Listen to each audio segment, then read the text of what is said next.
I think $100 a month for food should be enough. What?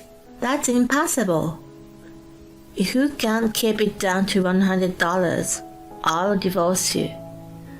That's not possible. Are you the kind of person who thinks it's impossible from the start and doesn't even try? I didn't think you were such a pathetic person. I suddenly got angry when he said that. I said, okay, I will spend no more than $100 per month on food. My name is Mary, a 29-year-old housewife. My husband Kevin and I have been married for 1 year. We met at the party, started dating, and got married about a year later.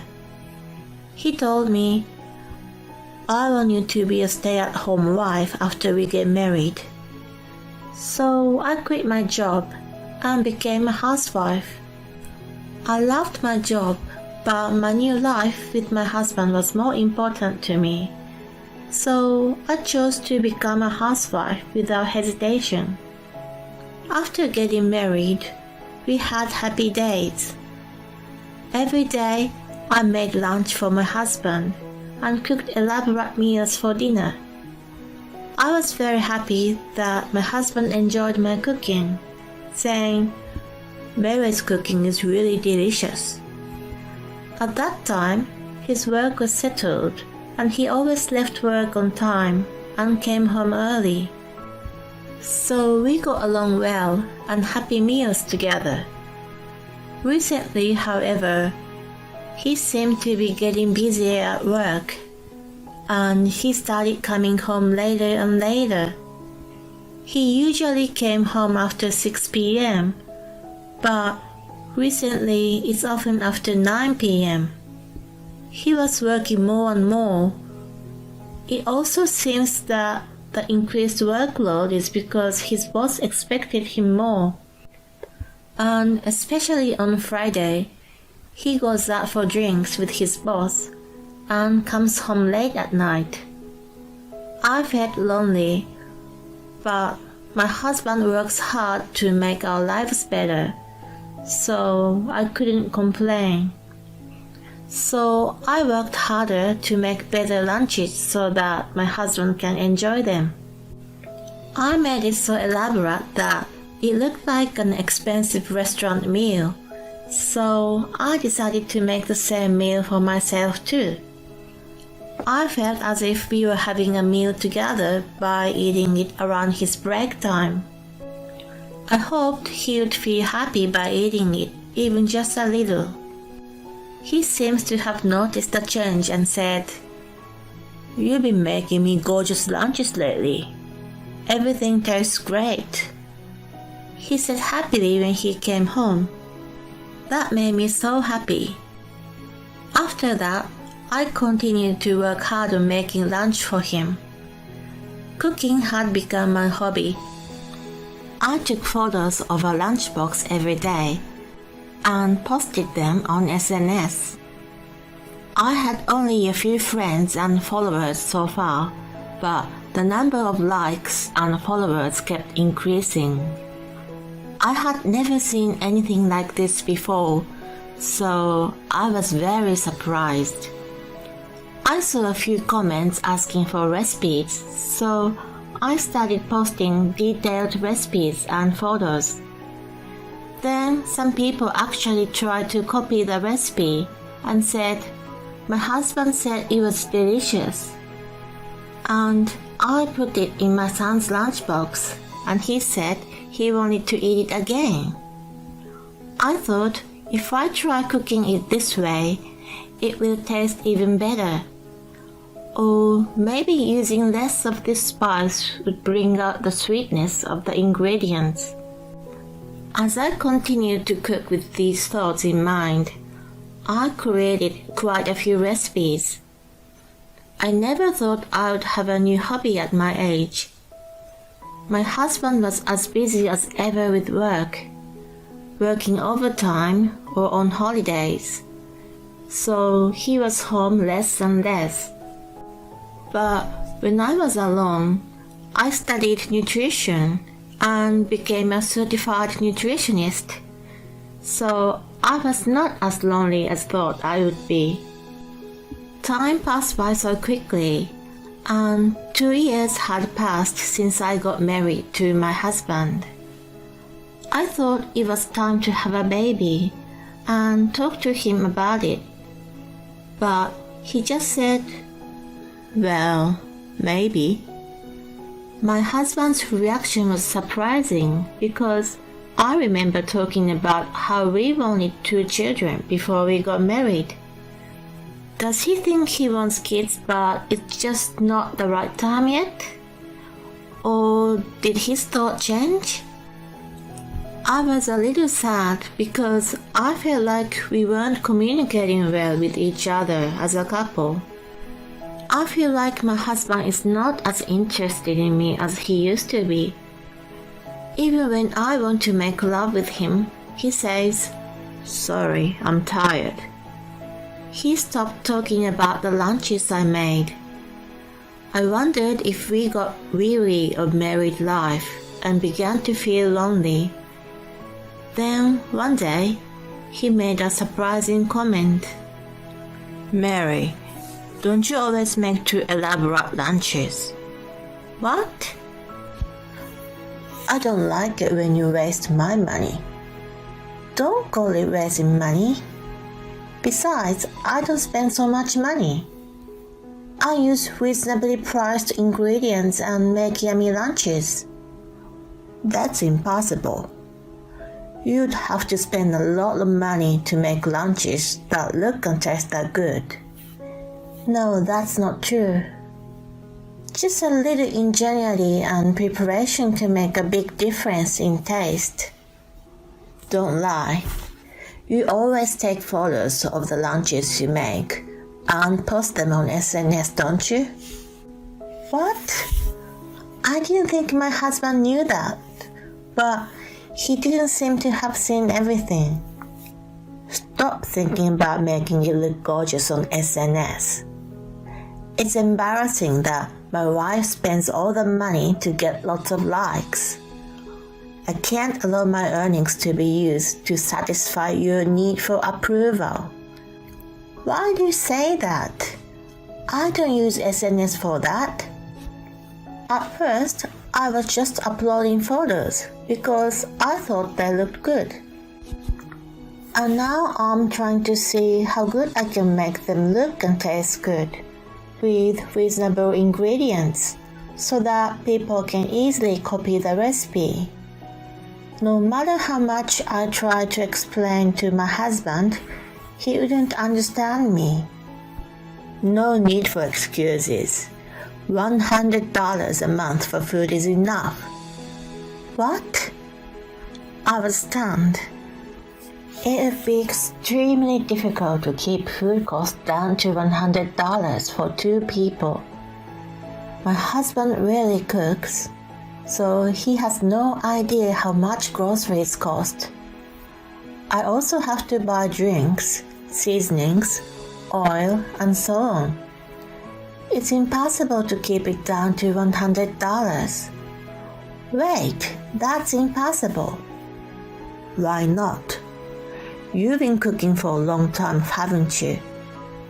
If so, you should be able to do that.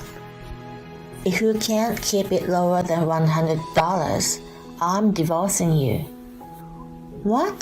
Divorce? You're crazy." I couldn't understand why my husband was so mean to me. He used to be so kind. Why had he changed? It's not fair. You should tell me if there's something you don't like about me. Don't make impossible demands on me. I tried to make him understand, but he didn't listen to me. You're the kind of person who thinks it's impossible from the start and won't even try, aren't you? I didn't think you were such a pathetic person. I knew you were cooking to satisfy your need for approval. I suddenly got angry when he said that, and I said, "All right, Then I'll use less than $100 a month. Then you won't complain, will you? No, just do it. I didn't care that he had changed anymore. I decided to focus on the mission to keep the food budget lower than $100 a month. From then on, I put a lot of energy into my cooking. Instead of buying retold foods and sauces, I made my own food from scratch using spices and other ingredients. I also searched supermarkets and the internet for cheap meat, vegetables, pasta noodles, and drinks, bought them in bulk, and froze them. In this way, I succeeded to keep food expenses under $100. But my husband didn't even ask me about the results. I was so disappointed by that. But in case he'll say something about food expenses again, I continued to keep the food budget under $100. And I wanted to enjoy that, so I made a new project on SNS about two people's $100 a month food budget life. As before, I would post recipes so that people could copy what I was doing to save money. I saw comments that people wanted to see a video of the cooking. So I started uploading videos of a brief summary of the cooking process on SNS.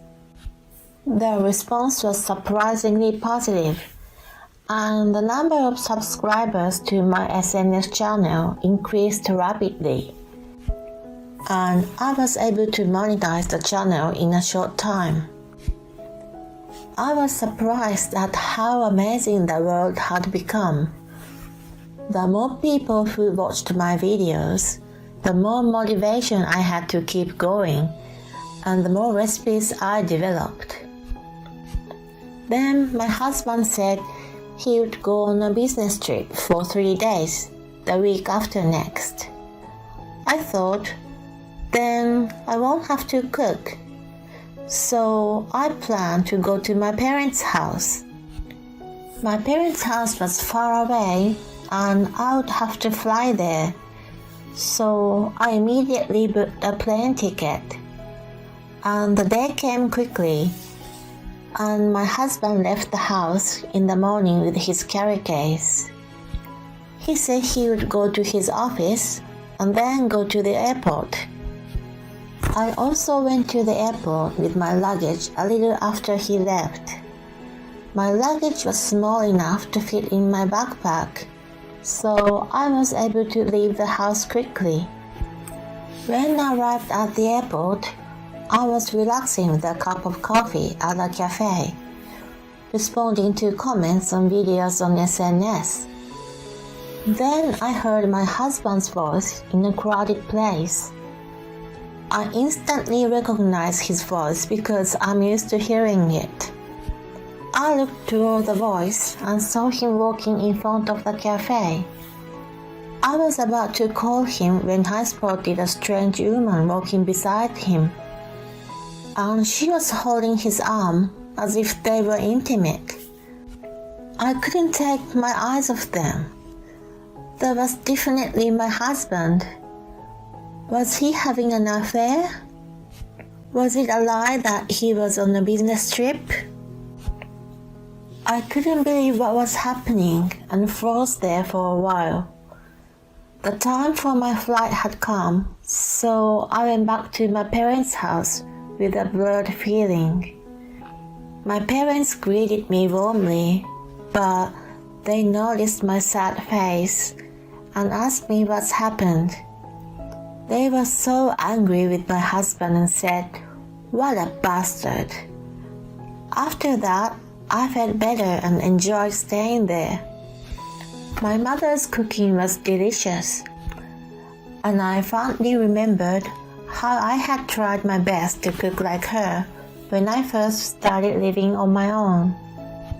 After relaxing there, I returned home and immediately requested a detective agency to investigate my husband. It was good. I had lots of advertising income. A few weeks later, they found out that my husband was having an affair. The woman was apparently a junior colleague at work, and apparently their relationship had been going on for about 6 months. It was around the time when my husband started working overtime and started working on weekends. Did he tell me to save money on food because he was spending too much money on the woman? I felt furious. He told me to do a crazy mission because he just wanted to spend more money on her. I decided to get back at him. The next day, I stopped cooking for him. He said, "Hey, where's my lunch?" It's hard to keep a food budget lower than $100, so I stopped cooking. Here, I gave him $2. Huh? What am I supposed to buy with this? You can buy a cheap hamburger. You've got to be kidding me. I can't fill my stomach with that. Even if the food budget is $100 a month, I could use more. $2 for 5 days a week means $40 a month. And with the remaining $60, I have to prepare dinner every day for a month. Well, you could do that if you eat French fries every night. You've gotta be kidding me. I'll get sick if I keep eating unhealthy food like that. But dinner would have to be within $1.50 to keep the $100 limit. $1.50 a day means $45 for 30 days. Including lunch, it's already $85. We have to keep a drink bill under $15 for 30 days.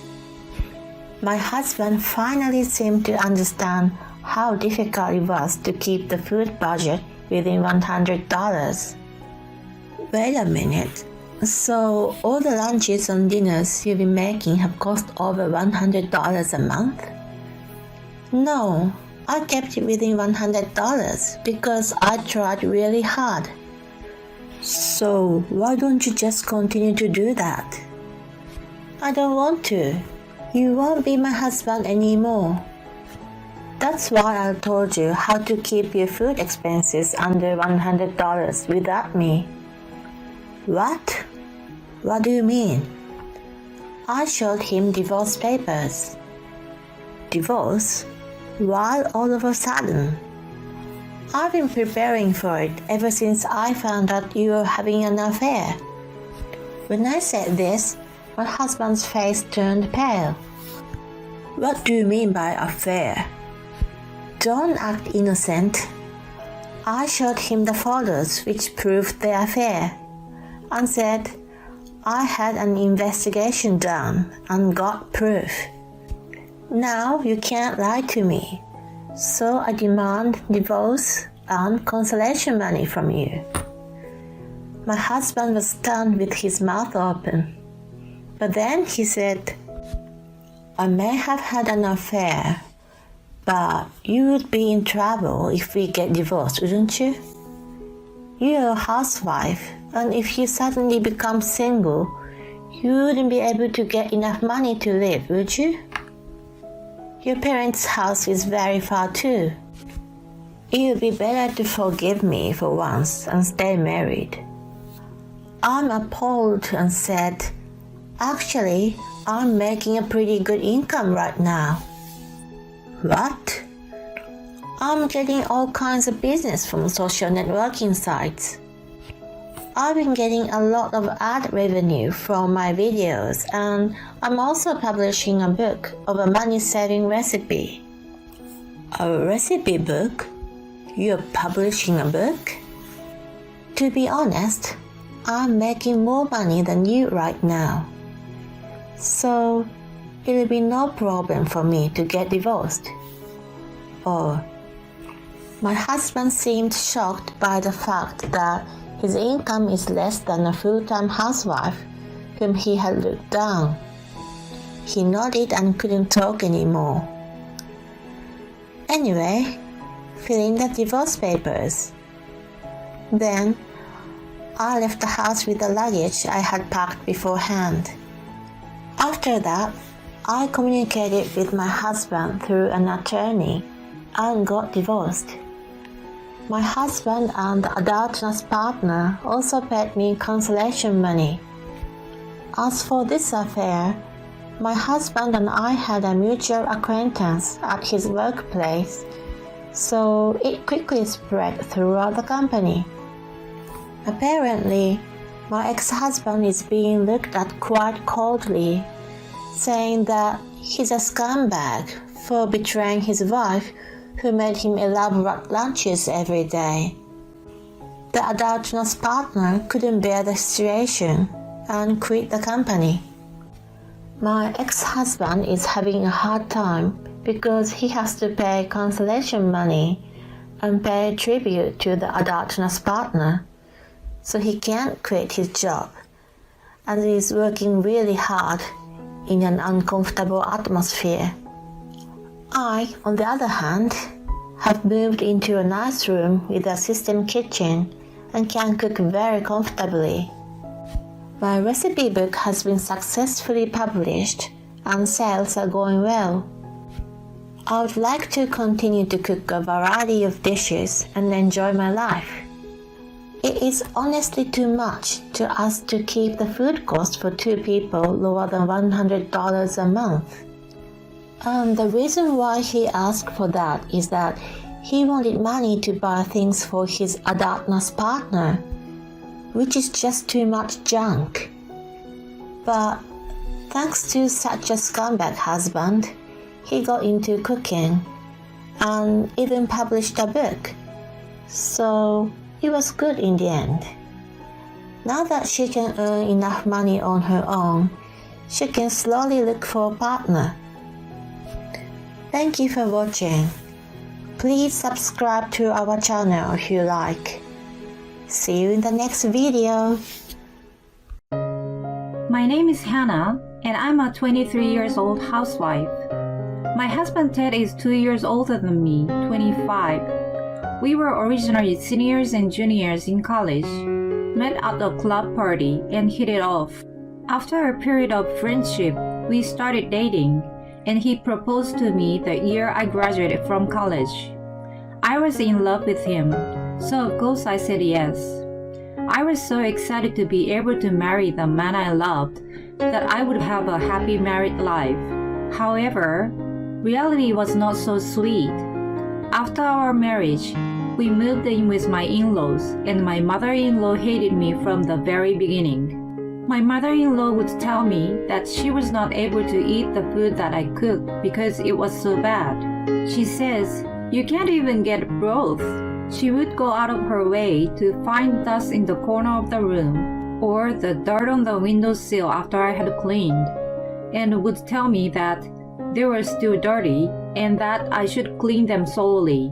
She just didn't seem to like anything I did, and she was always complaining about it. If that was all, I would have thought that I was just not good enough. However, my mother-in-law would ignore me when I tried to talk to her.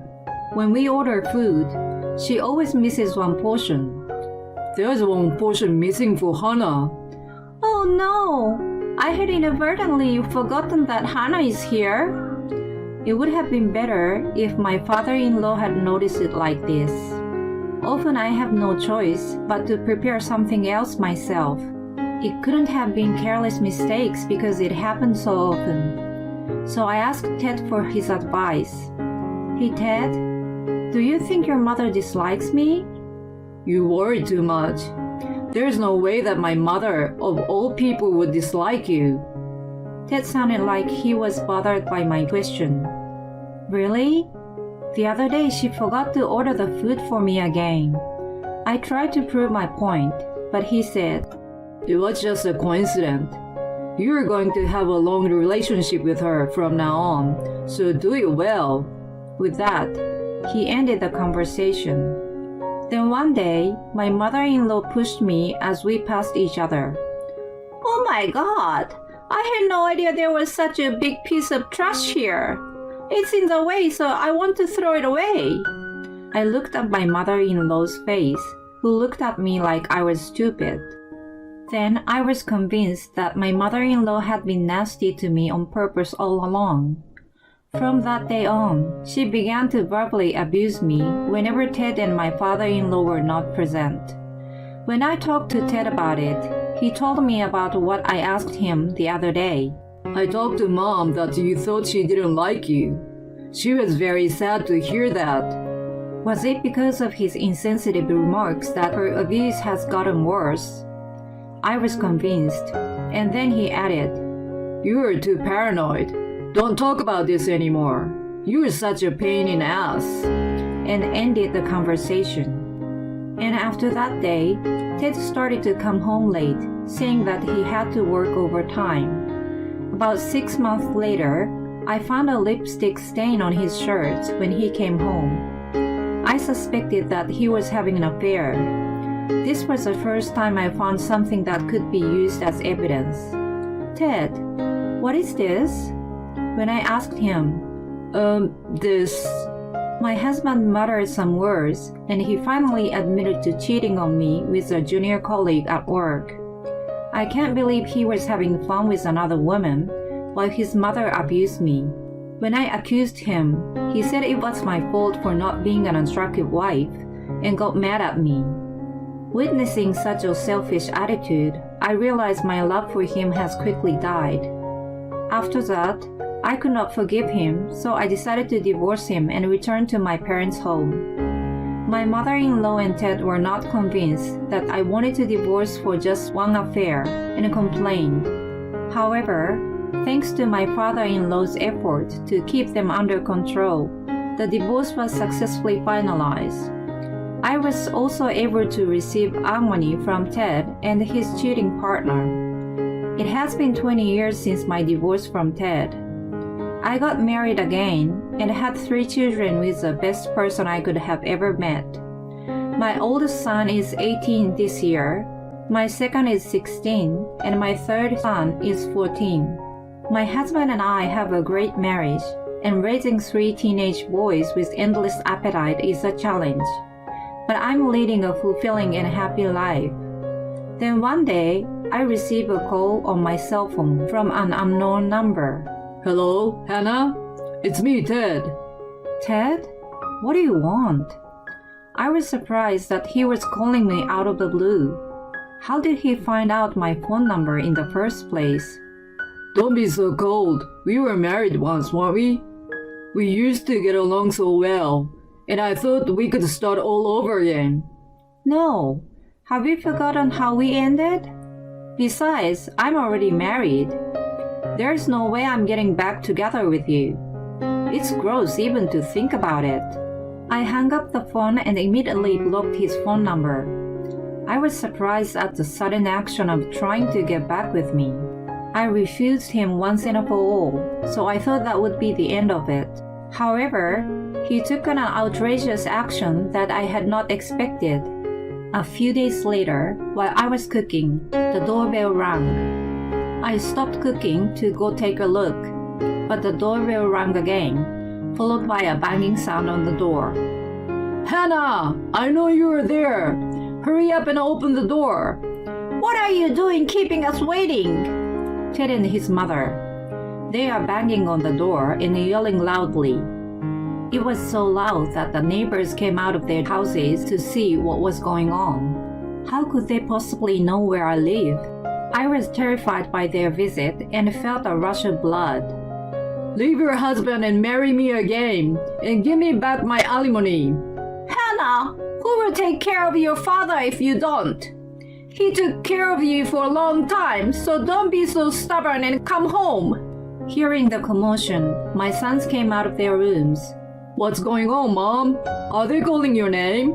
Are they your ex-husband and mother-in-law you've divorced? We'll go check it out, Mom. Go rest in the back. We're working out, don't worry." With that, My sons went out of the front door. Who are you? Where's Hannah? What do you want from our mother? Eventually, the noise turned into screams. I became worried and went to check on them. There I found my sons holding Ted and my mother-in-law down. Don't overdo it with regular people. You guys are in the judo club and the rugby club. I know. We are going easy on them. They'll be fine. I knew my boys were strong, so I wasn't worried about them getting beat up. Rather, I was worried that they might injure my ex-husband and his mother. My son let go of his hand after I told him to, and Ted, who was released, seemed to be in pain. Ouch! How dare you hurt me? I won't let you get away with it. I'm calling the police. Call them if you want. Ted then called the police with a phone in his hand. A few minutes later, a police car arrived and police officers rushed to the scene. Ted and his mother cried out to the police officers. When I came to talk to my ex-wife, these guys beat me up. They assaulted us. I was scared because I was suddenly surrounded by 3 muscular men. Officer, do something about it. Arrest these kids. Hannah, is that really what happened? Huh? One of the police officers called me by name, so both Ted and his mother looked puzzled. My ex-husband and his mother came to my house, banging on the door and making a scene. So these kids went to check on them. Dad, we just held down these 2 guys because they were acting up. We didn't do anything more than that. That's right. One of them who came in response to Ted's call was my current husband, who is a police officer. When Ted and his mother realized that the policeman was my husband, Ted said, Hey, that's not fair. Just because it was your son who violated us, you are trying to make us the bad guys. That's a misuse of power, and you won't get away with it. They started to fuss over it again.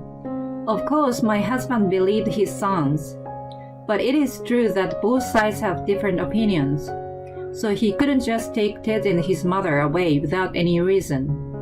As my husband was thinking about what he should do to avoid being accused of misuse of power, the neighbors who had been watching the whole scene spoke up. Your sons are right. It was these 2 making noise and causing trouble. They testified that my sons were not to blame. Ted and his mother turned pale and began to panic, telling the bystanders to shut up. I see, Ted. I heard that my wife was mistreated a lot before. I would like to hear the rest at the police station. Thus, Ted and his mother were put into 2 separate police cars and taken away. I found out later that my ex-father-in-law had dementia, so they wanted me to take care of him and get the alimony back from me. How selfish of them to track me down and try to get back with me with such a motive. I was speechless when I found out about it. I also learned that Ted had snooped around my house to check on me. With the help of my husband's brother, who is a lawyer, we filed a claim for compensation. If Ted tries anything again in the future, they will be dealt legally as a stalker. Nonetheless, Ted and his mother were scared of our sons, and on top of that, they also found out that my husband was a police officer, so it's not likely that they would try to do anything to me further. In any case, my husband signed up for a home security contract with a security company so that I would feel safe being alone in the house. I'm not comparing with my ex, but my husband is kind and wonderful. I'm grateful for the family I have now and will continue to live in peace. My name is Jasmine, and I recently celebrated my 45th birthday. I have been so focused on raising my children, and now that they are finally independent, I can finally take a break. Just when I thought I could finally have some time for myself, my husband told me that my parents-in-law's company was not doing well. They run a printing company, and my husband works there as a managing director. I wondered when the company had fallen into financial difficulties, and I felt bad that I had been a carefree housewife without knowing anything about it. So I have decided to help them until the business picked up. It was hard to learn an unfamiliar job, but my father-in-law taught me how to do it, and I was able to do the work myself. I'm sorry that we have to ask for your help.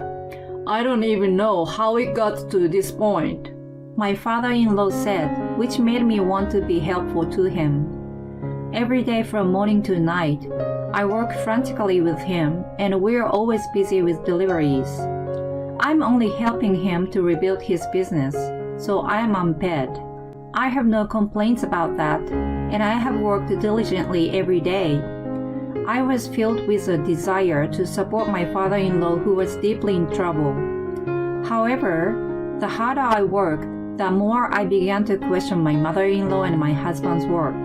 My mother-in-law would sit at her desk and watch TV or reading magazines, saying she had to answer the phone. She would go out to the beauty salon or spa, then go shopping, and often comes home with a big shopping bag. My husband, on the other hand, goes out every day for work, but he never seems to bring back any sales. At night, he comes home and talks with his mother instead of helping with the work. It seems that all the orders are taken by my father-in-law directly over the phone. While my father-in-law and I are running around like headless chicken, my husband and mother-in-law seem to be taking it easy. I asked my husband because it just seems too strange. Where do you go every day? I don't see you bringing back any sales with you. Your mother just sits around too. We are all working so hard and we don't even have time to eat lunch. So we could use a little help. My husband was furious. Don't talk like you know so much when you just helped out a little. Making sales is not the only way to do business. Don't you understand that? Don't talk like I know. But your father and I are working so hard. Shut up! How hard do you work? Do you know that there are people working desperately hard in this world? Those who've stayed home all their lives are idiots. I can't stand them. What? I worked so hard at home to raise our children. And even now, I'm working hard without a paycheck to help your father. You don't have to talk to me like that. I'm just asking for your help. You can go ahead and say whatever you want. You ignorant idiot. Then he left the house and went somewhere. It seems that my husband told this story to my mother-in-law. What do you mean, Jasmine? I don't do any work? It's not like that. I just want you to shut up. I have important work to do. What do you know? I'm not saying that you're not working. I'm just saying that I don't even have time to go to a beauty salon, and I'm helping my father-in-law. How dare you talk to your mother-in-law like that? Okay, just because you've learned to do a little bit of work, you want to kick me and my son out and take over the business. What? That is completely, I don't care about what you do or say. I tried to ask my husband for help, who is standing behind my mother-in-law's, but all he said was, You have such a big mouth, but look in the mirror. You don't even look like a woman. He laughed at me. I looked at my husband in disbelief. My mother-in-law also then said, You are embarrassing. You should pay a little more attention to your appearance like I do. And she laughed along with my husband. I had worked so hard to protect our home, and now I'm working recklessly to save my in-laws. I thought this was too much for me to handle. I heard something broke inside me that I have been holding back. I will never forgive these two. The next day, after my mother-in-law and husband went out as usual, I decided to take action. Bob, I have something to tell you. I need to talk to you. My father-in-law looked surprised at my serious face, but he listened to what I had to say. So I told him everything I had found out about my husband and mother-in-law. First, my husband. He has been going out for work every day and came back empty-handed. He is actually addicted to gambling and have been losing all along. He was managing our living expenses, but he had almost run out of money. He was also lured into a series of lucrative investment offers, and he put the company's money into investments, causing a big loss for the company. And then there is my mother-in-law. She spends all of her salary every month on beauty treatments. In addition to that, she was taking out company money to buy expensive bags that cost thousands of dollars. She was even cheating on him. The company's money spent by the two of them amounts to tens of thousands of dollars. Knowing that his wife and son had betrayed him, despite all his dedication and diligent work, my father-in-law seemed to have lost his strength. Why? How did this happen? I've only been working diligently. When my father-in-law burst into tears, I knew that I wanted to save him. Bob, can you forgive them? My father-in-law pondered for a while. I can't forgive them for doing this to my father's precious company. But Jasmine, just because we know everything now, I've reached a point where I can't do anything about it anymore. Leave it to me. Before I got married, I worked for a real estate company. I got married and dedicated myself to housework at my husband's request. But I secretly bought an investment property with my savings. It has gone up in value considerably. If I sell it, I can pay off the company's debt and still have some money left for its operation. At first, my father-in-law was reluctant to spend my money. Then he accepted my wish to help him because he meant so much to me. Finally, the day came. My father-in-law gathered everyone at the office. So, Jasmine was able to save the company. What kind of joke is this? What? She saved the company? Did you get that kind of skills when you stopped being a woman? That's enough. Can you at least understand that you are not in a position to make fun of Jasmine? My father-in-law yelled, and the two became silent. Now I knew that I had made the right decision after all. Jasmine has paid off all the company's debt. From today, Jasmine is the president of this company. You two are fired. What are you talking about? Jasmine paying off the debt? There is no way she has that kind of money. I haven't given her barely any money since we got married. I don't remember raising you like that. You're the most horrible son ever. My husband seemed confused by his father's anger.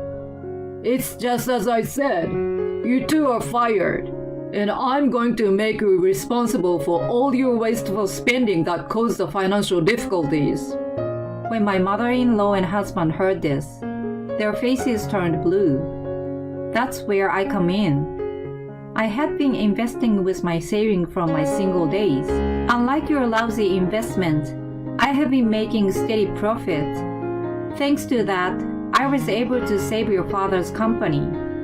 Then I have also investigated all the expenses you have been spending, your mother's beauty treatments and brand goods, your stocks and unexplainable scam-like investments. The amount is summarized here for both. We have had a proper expert look at the calculations, so I won't accept disputes. You will have to repay all of them. Both of them are looking at the documents in shock. But this is not enough for what they did. My father-in-law and I each present a document. We are divorced as of today. Sign on the document.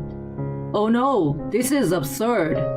I told you that investment will pay off in a little while. Listen to me. You've been with me my whole life. You wouldn't just throw me out, would you? No matter what you say, Bob and I will not change our minds. They were nagging for a while, but since all of their respective misdeeds had come to light, they also had to agree to the divorce. We also sold the house my husband and I were living in, and we recollected the money as part of the debt repayment. My mother-in-law and ex-husband, who lost their company and house, have rented a small apartment. We have an official documentation of the debt to the company, so they can't run away from it. They have been procrastinating all their lives, But now on, they will be forced to work and repay the debt together. As for my ex-father-in-law and I, the company has been able to pay off its debts, and it's doing great with many orders coming in daily. New employees have joined our team, and I finally have some time for myself. I'm going to do my best to protect my new family of employees from now on.